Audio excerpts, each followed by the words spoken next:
अस्सलाम वालेकुम, नमस्कार, सत श्री अकाल एंड गुड इवनिंग। मैं हूं आरजू काज़मी और आप हमेशा की तरह से देख रहे हैं पॉइंट ऑफ व्यू। हमारे साथ हैं जी दुर्दाना नजम। दुर्दाना जर्नलिस्ट हैं, आप लोग सब जानते ही हैं। और इससे पहले हम दुर्दाना की तरफ चले, आप सबसे रिक्वेस्ट है कि जिसने भी चैनल को सब्सक्राइब नहीं किया है, प्लीज़ आप हम दोनों के चैनल्स को सब्सक्राइब करना ना भूलिएगा। साथ साथ बेल आइकॉन को भी क्लिक कर देंगे तो जैसे ही कोई नई वीडियो आएगी तो आपको नोटिफिकेशन भी आ जाएगा। बहुत शुक्रिया दुर्दाना कि आज आप आई हैं। Thank you so much. Thank you so much for inviting, as usual. Thank you. और आज हम बात करेंगे, वैसे तो खैर पाकिस्तान की बात से ही शुरू करेंगे, लेकिन आसिफ अली जरदारी साहब प्रेसिडेंट बन चुके हैं। आज वो ओथ भी ले लेंगे। अभी जब मैं और आप बात कर रहे हैं उस दौरान ही हो सकता है उनकी ओथ सेरेमनी हो जाए, या उसके बाद कहा जा रहा है कि 4-5 बजे के करीब होगी।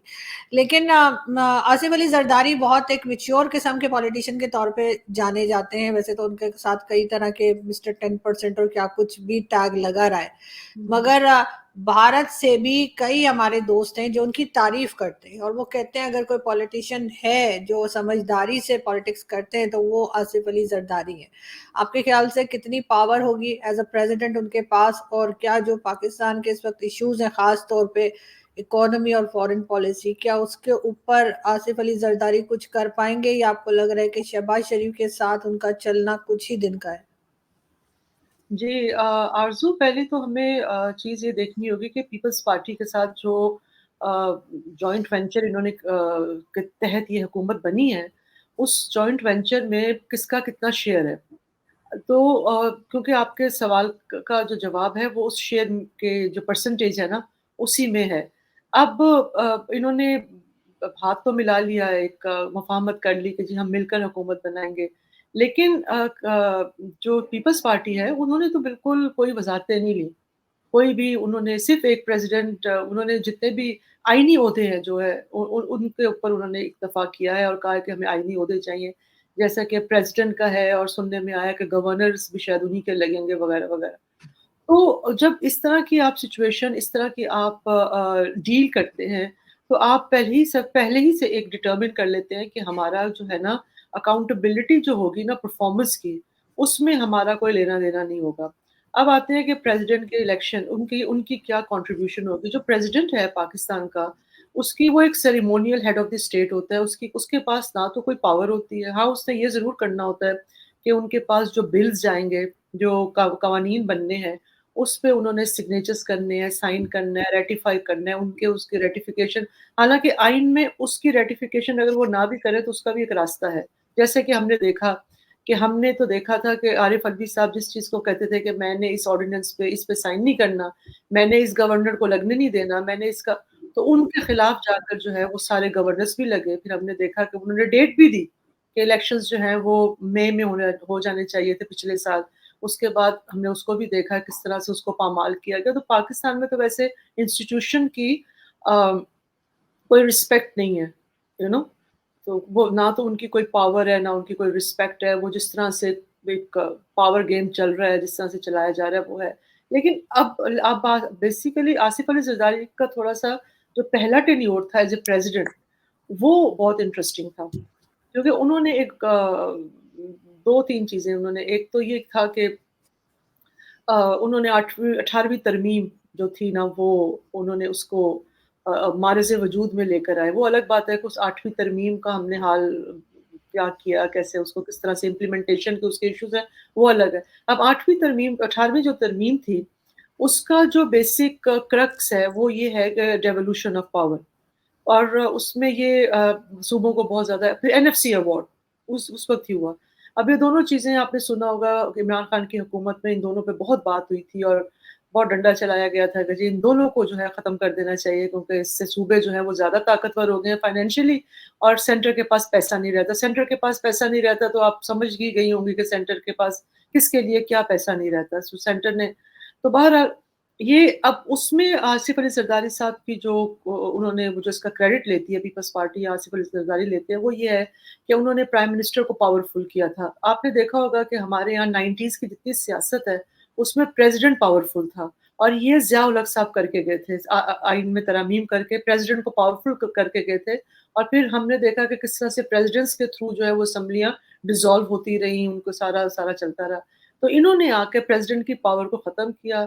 उसको 18वीं तरमीम को क्योंकि पीपल्स पार्टी एक और क्रेडिट लेती है, वो कहती है कि जी जो पाकिस्तान का पहला आइन बना, वो भी पीपल्स पार्टी की ज़ुल्फ़िकार अली भुट्टो ने बनवाया था, उन्हीं की मावनत में बना था, he was the prime minister of Pakistan और इन्होंने सारी फ़ोर्सेस को इकट्ठा करके उस पे रज़ामंदी पैदा की वगैरह-वगैरह। तो वो एक क्रेडिट लेते हैं, तो फिर ये कहते हैं कि जी 18वीं तरमीम में हमने जितने भी आमिर डिक्टेटर्स पाकिस्तान में आए, फ़ौजी हुक्मरान आए, हमने सबके जितनी-जितनी उन्होंने तरामीम की हुई थी, उसको हमने सबको साफ़ किया, खाली किया और इसको एक एक अच्छी और बेहतर शक्ल में जो है वो लोगों के सामने लेकर आए। लेकिन बात ये है कि पीपल्स पार्टी का एक बड़ा तुर्रा इम्तियाज़ है, अगर आप सिंध की लॉ मेकिंग की तरफ देखें ना, बहुत अच्छे कवानीन सिंध हुकूमत ने बनाए जेंडर जो अपॉर्चुनिटीज़ जेंडर डिस्पैरिटी को ख़त्म करने के लिए, माइनॉरिटीज़ के हकूक़ देने के लिए, इस तरह के बेशुमार कवानीन जो हैं वो पीपल्स पार्टी ने सिंध में लागू किया। पीपल्स पार्टी की जब सेंटर में भी हुकूमत थी 2008 के बाद जब आए, इन्होंने वहाँ भी बहुत अच्छे कवानीन लेकर आए। लेकिन प्रॉब्लम ज़्यादा ये होती है कि हमारे यहाँ जो ये काम तो सारे हो जाते हैं, लेकिन इनकी इम्प्लीमेंटेशन जो है, वहाँ आके लीडरशिप जो है वो कमज़ोरी दिखा जाती है और फिर वो घुटने टेक देती है। कभी हमने वर्क प्लेस डोमेस्टिक वायलेंस के खिलाफ जब कवानीन बनाए गए वर्क प्लेस, तो उस वक़्त हम और भी बहुत सारे कवानीन हैं, उस वक़्त हम मौलवियों से डर जाते हैं। जब वो हम लोग घुटने टेक देते हैं ना, जिसके हाथ में डंडा होता है, उसके आगे हम घुटने टेक देते हैं। फिर हम और कोई तरमीम लाने की इम्प्लीमेंटेशन की कोशिश करते हैं, तो कहीं और से हमें प्रॉब्लम आती है लीडरशिप्स को, वो कान-वान मरोड़ते हैं, कुछ करते हैं, तो वो लीडरशिप जो है वो सरेंडर कर जाती है। तो मुझे लगता है कि आपने एक और बड़ा इंटरेस्टिंग स्टेटमेंट दिया है ज़रदारी साहब ने। उन्होंने बलूचिस्तान के हवाले से कहा है। उन्होंने कहा है कि बलूचिस्तान की जो ज़मीन है, वो बहुत ज़रख़ेज़ है और एग्रीकल्चर के लिए उसको इस्तेमाल होना चाहिए। उन्होंने कहा कि ठीक है, वहाँ पानी का इश्यू है, लेकिन उन्होंने ये भी कहा है कि भई ये इश्यू सॉल्व हो सकता है। तो मुझे लगता है कि कुछ ऐसे इक़दामात एसआईएफसी के तहत प्रोबेबली वो जो है ना वहाँ एग्रीकल्चर जो ज़मीन जो है वो जो हम बात कर रहे हैं कि अरब ममालिक दोस्तों को दी जाए, लीज़ पे दी जाए ताकि वहाँ से प्रोडक्टिविटी को बढ़ाया जाए। तो ऐसी चीज़ों के लिए उनका जो ज़हन है, जो वो सोच रहे हैं और ये मुझे लगता है ये मुफ़ाहमतें पहले हो गई हुई हैं, इन पे कुछ बात हुई हुई है। हुँ, तो बिल्कुल। ही इज़ हुँ, दे देखिए पोटेंशियल हर लीडरशिप में होता है। अब बात ये है कि उस पोटेंशियल से हम फ़ायदा कितना उठाते हैं, उसको फ़ायदा कितना पहुँचाने देते हैं। क्योंकि यहाँ तो प्रॉब्लम ये है ना कि जो काम करता है, उसका बोरिया बिस्तरा गोल कर देते हैं। तो चाहे आसिफ अली ज़रदारी हो अब यहाँ इमरान खान, अब ये नहीं हम कह सकते कि इमरान खान के ज़माने में तरक्की नहीं हो रही थी। मुफ्ता इस्माइल जो पीएमएलएन के वज़ीर ख़ज़ाना रहे हैं, उन्होंने भी दुनिया मतलब उनकी स्टेटमेंट्स हैं कि हाँ जी 5% तक ग्रोथ हुई थी इकोनॉमी की। तो बिल्कुल, लेकिन बात सारी ये है कि जो लोग ये गवर्नमेंट्स बनाते और गिराते हैं, असल रोल तो उन्हीं का है, कि वो किस तरह से किसी गवर्नमेंट को काम करने देते हैं, चाहे वो इमरान खान हो या नवाज़ शरीफ हो। नवाज़ शरीफ के टाइम पे भी इकोनॉमी बेहतर हाँ ही चल जी, रही थी। उन्होंने देखिए लोड हाँ, शेडिंग को उन्होंने बहुत ज़्यादा हुँ। ख़त्म कर दिया था और हम यही कहते थे कि अगली दफ़ा ये आए तो लोड शेडिंग बिल्कुल मतलब 2017 के बाद के जो क्योंकि इलेक्शंस। ये भी देखें ना कि जो भारत के साथ ट्रेड बंद की थी, वो भी इमरान खान ने की थी, तो इमरान खान तो एक पपेट की तरह काम करते थे। असल में किसने करवाई थी सभी जानते हैं, कि वो इमरान खान का फैसला नहीं था, बल्कि उनके पीछे बैठे हुए जो लोग हैं, जो एस्टेब्लिशमेंट है, हुँ, हुँ। उनको उस वक़्त ये यही सूट करता था। उस वक़्त वो नहीं चाहते थे कि ट्रेड हो, और उन्होंने बंद करवा दिया। अब ये और बात है कि वो अब हमारे गले में फँस गया है वो फैसला, और हम उसमें से निकल नहीं पा रहे, क्योंकि ज़ाहिर है ज़रूरत पाकिस्तान की है। पाकिस्तान से एक न्यूज़ और है, जो आपने भी यकीनन देखी होगी, कि हर थोड़े दिनों के बाद हम देखते हैं कि पीआईए की फ्लाइट जो है वो कभी कनाडा जाती है और कभी कहीं, और वहाँ से उनका स्टाफ जो है वो गायब हो जाता है। उसके साथ-साथ अभी इटली के लिए एक बॉक्सर गए थे। उनको भी बारे में ये बताया जा रहा है कि वो वहाँ पे जो लोग थे, या कोई जो कलीग थी, उनके बैग से पैसे लेके और वो भी वहाँ पे गायब हो गए। लोग पहले भी हुआ करते होंगे, आई एम श्योर, ऐसा नहीं है कि अभी अचानक से शुरू हुआ है, लेकिन अभी लोगों की ये तादाद बढ़ती हुई नहीं आपको लग रही, कि हर कोई जो है वो पाकिस्तान से भागने की कोशिश कर रहा है? इसको मैं किसी और एंगल से देखूँगी। आपको याद होगा हमारा तो पीआईए का जहाज़ भी एक दफ़ा गायब हो गया था, पता नहीं मलेशिया में कहाँ जाके था। जब हम कह रहे थे जी जहाज़ नहीं आ रहा, उन्होंने जहाज़ रोक दिया था। लेकिन ये इंस्टीट्यूशनल फेलियर है पीआईए का। इसको ये देखने की ज़रूरत है कि वो तो पता नहीं millions of dollar, hundreds and millions of dollar रोज़ के खसारे पे जा रहा है पीआईए रोज़ का, रोज़ाना का, उसी की रिस्ट्रक्चरिंग की बात हो रही है। तो बेसिकली ये उस अदारे की जो है ना, पाकिस्तान से देखिए लोग जा ही रहे हैं, पाकिस्तान से लोग अनफॉर्च्यूनेटली और क्योंकि अपॉर्च्युनिटीज़ नहीं है। जिस मुल्क में मतलब अनफॉर्च्यूनेट बात ये है कि हमारे यहाँ देखें किसी भी मुल्क की जो बिजली की खपत होती है, वो उसकी इकोनॉमिक डेवलपमेंट की तरफ इंडिकेट करती है। तो अभी जो रिपोर्ट्स आई हैं, नेपरा ने जो रिपोर्ट नेपरा की तरफ से जो कि रेगुलेटरी बॉडी है, पाकिस्तान को इलेक्ट्रिसिटी की जो फ्राहमी है उसकी रेगुलेटरी बॉडी है, उनकी रिपोर्ट के मुताबिक पाकिस्तान में 10% इलेक्ट्रिसिटी जनरेशन में कमी आई है। तो आप उससे समझ लें इकोनॉमिक ग्रोथ कितनी कम हुई होगी ना लोगों क्यों उसकी वजह उन्होंने बताई कि लोग इस्तेमाल नहीं कर रहे बिजली ज़्यादा।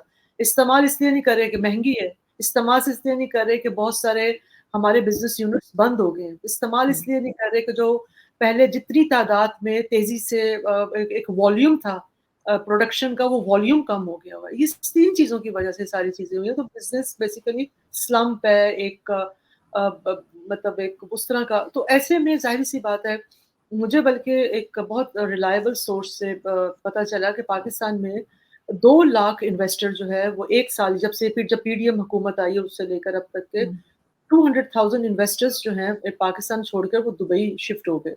अब उसमें छोटा-बड़ा सारा इन्वेस्टर आ जाता है, कोई ऐसा नहीं। तो जब ये लोग जा रहे हैं और बहुत सारे जिसको भी मौका मिलता है, फिर वो हमें याद है आपको याद होगा, हमें नहीं भूलना चाहिए वो जो एक शिप ग्रीक वहाँ जा रही थी ग्रीस जा रही थी इटली की तरफ और उसमें सबसे ज़्यादा पाकिस्तानी थे और कुछ 600-700 के करीब थे और वो लोग ऐसे नहीं थे कि उनके पास पैसे नहीं थे। उन्होंने अपने घरों में अपनी बहनों के ज़ेवरात वग़ैरह एक-एक बंदे ने 25, 30, 40 किसी ने 50 लाख खर्च किया था। तो एक अच्छी बड़ी रकम होती है 25 लाख, 30 लाख, 50 लाख। तो उस रकम से तो आप पाकिस्तान में भी एक छोटा कारोबार बना सकते हैं। मुझे पता है आप क्यों मुस्कुरा रहे हैं। तो 25 लाख से आप मुस्कुराइए, आपको बनता भी है मुस्कुराना। और वो उन लोगों के मुँह में घी शक्कर जिन्होंने ये बात की है कि आई विश कैसा हो। अब वो बस मुझे यही एतराज़ है कि वो पता नहीं कि जहाँ जा रहा है उनको भी नहीं पता, वो भी परेशान हो जाएँगे कि मैं उनको फ़ोन करती हूँ लेकिन ये खबर मेरी है तो आधा मेरा होगा। लेकिन ये कि उन्होंने अच्छी अच्छी बात की जिन लोगों ने ये बात की उन्होंने अच्छी बात की आई विश कि ऐसा हो जाए मेरे साथ अभी तो आधा भी नहीं हो रहा लेकिन आई होप हो जाए। और दूसरा जी। अच्छा चलें going back to the topic तो हुँ, अब वो एक अच्छी खासी रकम होती है, उससे आप एक छोटा कारोबार स्टार्ट कर सकते हैं अगर हुँ, गवर्नमेंट उसके साथ सपोर्ट करे, लोन दे, लेकिन उन लोगों को पता था कोई अपॉर्च्युनिटी नहीं है, कोई इस किस्म का हैंड होल्डिंग नहीं है फ्रॉम द गवर्नमेंट, तो वो लोगों ने इतना बड़ा रिस्क लिया और फिर हमने देखा तो 2 लोग ही बचे थे, बाकी सारे खुराक बन गए उस समंदर का। तो बहरहाल अब लो जाना जाने का तो सिलसिला इस तरह से है कि अनसेफ रूट भी है तो उसको भी हम लेकिन ये जो पीआईए वाला मामला है ना this is institutional failure of I would say PIA कि उनके लोग वो लेकर जाते हैं यानी कि उनका कोई मैकेनिज़्म ही नहीं है। वहाँ कोई भी जा रहा है, वो वहाँ से गायब हो रहा है, स्लिप आउट हो रहा है, चोरी भी कर रहा है, सब कुछ कर रहा है। तो बिल्कुल ये एक वन ऑफ द रीज़न्स हैं कि पीआईए को जो है शट डाउन कर देना चाहिए हुँ। और वैसे भी जिस तरह उनके इंजन नकारा हो गए, नहीं उनका ह्यूमन प्राइवेटाइज़ तो करने की बात बहुत कर दिन रहे से हैं हो रही है। और वो नहीं वो तो हो ही जाएगा, उसको तो कर ही देंगे और जैसे उनके इंजन नकारे हैं, उनका ह्यूमन रिसोर्स भी सारा नकारा है। तो मुझे लगता है कि ये कड़वे घूंट जो है ना, अब ये हुकूमत जो है क्योंकि सबसे बड़ी जो इनके एक और भी प्रॉब्लम है, जब भी प्राइवेटाइज़ेशन की बात होती थी, आपको याद होगा कि एक दफ़ा इनकी ना जितनी पॉलिटिकल पार्टीज़ हैं, इनके क्योंकि वहाँ वो उनकी लेबर यूनियन बनी हुई है। पीपल्स पार्टी का भी वहाँ हिस्सा है, पीएमएलएन के इनके अपनी ये सारी जितने अदारे हैं ना स्टेट ऑर्गेनाइजेशन सो कॉल्ड है, इनको ये क्यों नहीं हुँ, डिसमेंटल होने देते? इनके अंदर पॉलिटिकल भर्तियाँ हुई हुई हैं, सियासी भर्तियाँ हुई हुई हैं बिल्कुल। और एमपीएम ने तो इसमें कमाल दिखाया था ना कराची में। हुँ। उन्होंने तो खैर इन्फिल्ट्रेट किया और ये फिर देखें मुझे याद है जब भी प्राइवेटाइज़ेशन की बात होती थी, अभी तो इस वक़्त तो डंडा है ना सर पे तो कोई बोल नहीं रहा। तो ये ग्रुप्स बन जाते थे, जी हमने नहीं करने देना, वापडा को आप प्राइवेटाइज़ करने की बात करें, तो वहाँ वो एक तो होता है ना कि नॉर्मल लोग निकलते हैं कि चलें प्रोटेस्ट कर रहे हैं, हमारे हकूक का क्या होगा? दे वांट टू नो हुँ। हमारा फ्यूचर क्या है, हमारी नौकरियाँ क्या हैं? एक होता है कि आपने डिसरप्शन पैदा करनी है और होने नहीं देना और हमेशा होता ये था कि गवर्नमेंट कहती थी अच्छा ठीक है यार इनसे बात करने से बेहतर है हम लेकिन अब लगता है कि कम से कम एक काम तो शायद ये कर ही दें। मगर कई चैलेंजेस होंगे इस गवर्नमेंट के सामने, जैसे मैंने पहले भी बात की थी उस्मा कारदार साहिबा से, तो वो तो बहुत होपफुल थी, उनको तो लग रहा था, मुझे नहीं समझ आ रही कौन सी जादू की छड़ी देखकर आ रही थी वो, कि उनको लग रहा है कि सब कुछ ठीक हो जाएगा और जी ये गवर्नमेंट बड़ी मजबूत आई है। क्या ये 5 मजबूत तो साल नहीं मुकम्मल है, कर सकेगा आपके ख्याल से? मजबूत तो खैर बिल्कुल गवर्नमेंट नहीं है। गवर्नमेंट मजबूत कैसे? अब आप मुझे बताएं कि आसिफ अली जरदारी साहब फैसला कर लें कि जी हमने इनका साथ नहीं देना, गवर्नमेंट खत्म हो जाएगी। मजबूत तो वो गवर्नमेंट होती है, देखिए कोई भी कोalition की गवर्नमेंट है ना, वो तो मजबूत होती ही नहीं है।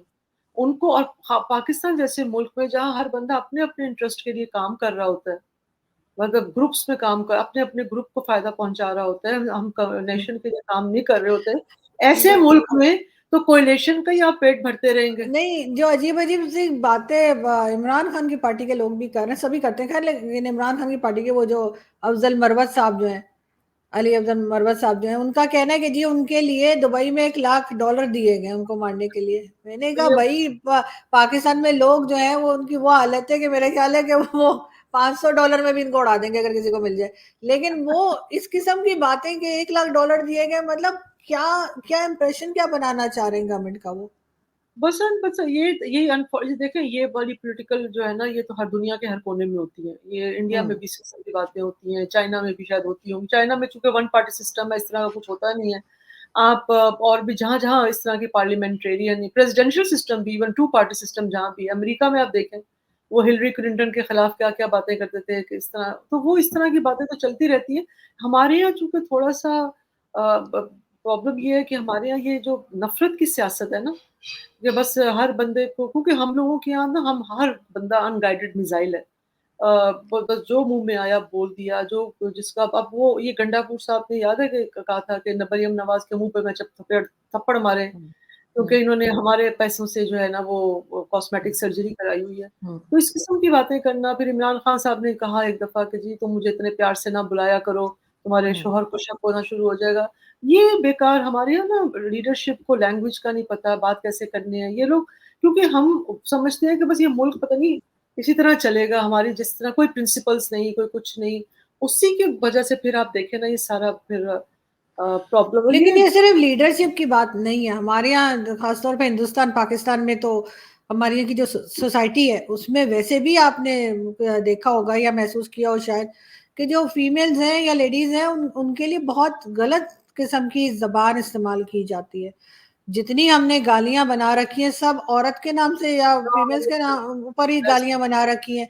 हमें कुछ भी करना होता है, कोई भी बात, किसी से कोई इख्तिलाफ है, किसी से किसी किस्म का कोई छोटा-मोटा झगड़ा भी हो, तो हम सबसे पहले कैरेक्टर असैसिनेशन के ऊपर चले जाते हैं, ऐसे ही कि जी बिल्कुल। ये तो ऐसी है, ये तो वैसी है। मुझे खुद लोगों ने क्या कुछ नहीं बोला सोशल मीडिया पर और कई जगह पे। तो ये तो हमारा शायद माइंडसेट है कि हम मरियम नवाज़ हो या इससे पहले बेनज़ीर भुट्टो को भी बहुत कुछ कहा जाता था। शेख रशीद जो आजकल दिखाई नहीं दे रहे, उन्होंने क्या नहीं कहा। नवाज़ शरीफ साहब ने तो जहाँ तक मैंने सुना है कि वो कई तरह के पैम्फलेट्स जो थे वो बना के बेनज़ीर भुट्टो के हेलीकॉप्टर से फेंकवाए थे इन्होंने, जब ये साथ बैठ के बहुत गवर्नमेंट बना रहे हैं। इन लोगों ने एक-दूसरे की जो लेडीज़ हैं उनके बारे में क्या नहीं कहा। लेकिन अब मुझे लगता है कि इनको समझ, क्योंकि दुनिया तरक्की करती है, आगे जाती है, हम बात करते हैं जेंडर इक्वालिटी की, हम बात करते हैं कि जी हमने दुनिया के साथ, तो अब दुनिया के अंदर जो है इस किस्म का जो एपिटाइट है ना डिस्क्रिमिनेशन का और इस तरह का अब रहा नहीं है।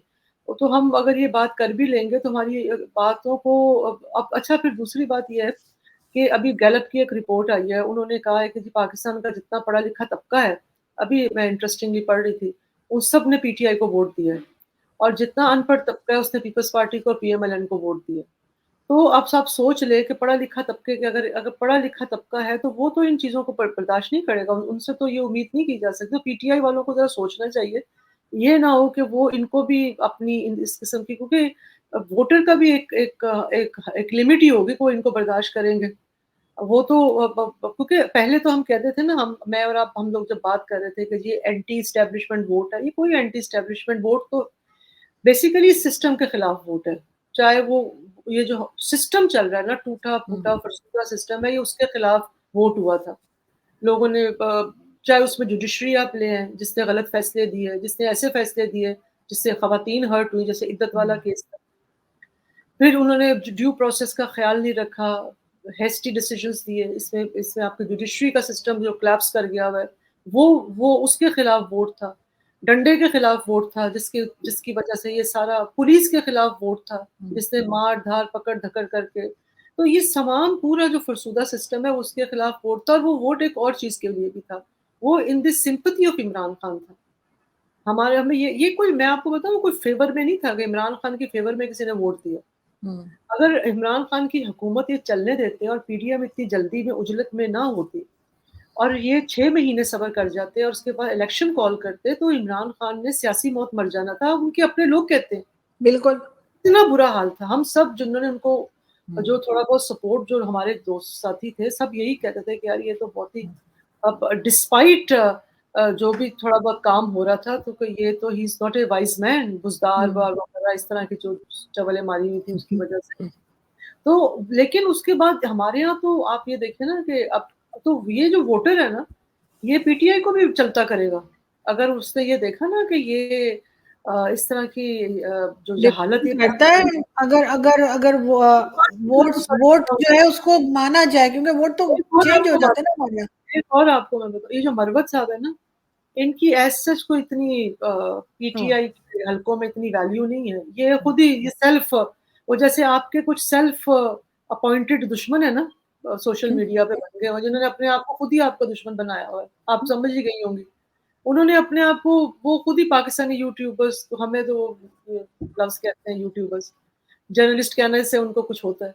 तो जैसे ये खुद ही सेल्फ अपॉइंटेड दुश्मन बन गए हुए ना, तो इस तरह से ये सेल्फ अपॉइंटेड चेयरमैन बन गया हुआ है मरवत साहब।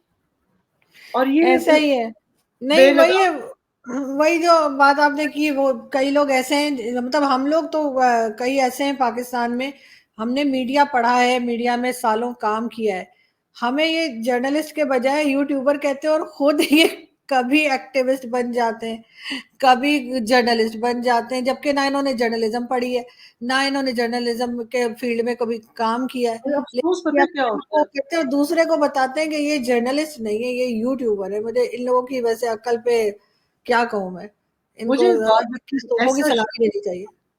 ऐसा शख्स आरजू जो सुबह शाम लोगों के क्लिप्स निकाल कर उसका मजाक उड़ाता हो, उनकी तज़हीक करता हो, और ऐसे क्लिप्स निकालता हो जिसमें उनके मुंह टेढ़े हुए लगे हों, ऐसा शख्स ना तो पढ़ा लिखा कहलाने के काबिल है, ना इंटेलेक्चुअल कहलाने के काबिल है, ना ऐसा शख्स अपने मुल्क की रिप्रेजेंटेशन बताने के काबिल है, क्योंकि वो क्या रिप्रेजेंट कर रहा है, कि वो किस कल्चर में पड़ा पला बड़ा है, जिसमें बिल्कुल। उसको ये सिखाया गया है कि आपने नफ़रत करनी है, लोगों का मज़ाक उड़ाना है, लोगों की तज़हीक करनी है। और जो शख्स भी किसी भी कल्चर का हो, अपने इल्म पर उसको जब होता है ना, किब्र होता है, वो प्राइड होता है कि मैं बहुत कोई पढ़ा लिखा, मैं तो समझ लें कि वो ज़मीं बोस है, बस खत्म हो गया बिल्कुल उसका। ऐसा ही है। ज़ीरो नॉलेज होती है उनकी, और उसके बाद सिर्फ़ फ्रस्ट्रेशन निकाल रहे होते हैं सोशल मीडिया पे सो जेलस होकर, कॉल्ड और इससे ज़्यादा कुछ नहीं कह सकती मैं, ज़ाहिर है। वो फ्रस्ट्रेशन उन्हें निकालनी भी चाहिए, अपने जैसे और मिल जाते हैं, हम सबको बिठा के फ्रस्ट्रेशन निकालनी चाहिए। वो उन्हें मुन्ना भाई एमबीबीएस याद आ रही है, उसको कहते थे ना लाफिंग थेरेपी। तो हाँ, वो हँसा करते थे, ये फ्रस्ट्रेशन की थेरेपी होनी चाहिए कि सबको मिला लें, जो है सबको बुला के वीडियो बड़ी-सी बनाएँ, लंबी-चौड़ी कुछ घंटों की, और फ्रस्ट्रेशन सब लोग निकाल लें अपनी। शायद फिर ये कुछ बेहतर काम कर सकें, कुछ बेहतर फ़ील कर सकें। सही थैंक बात यू है। सो मच दुर्दाना कि आज आपने जॉइन किया। Thank you.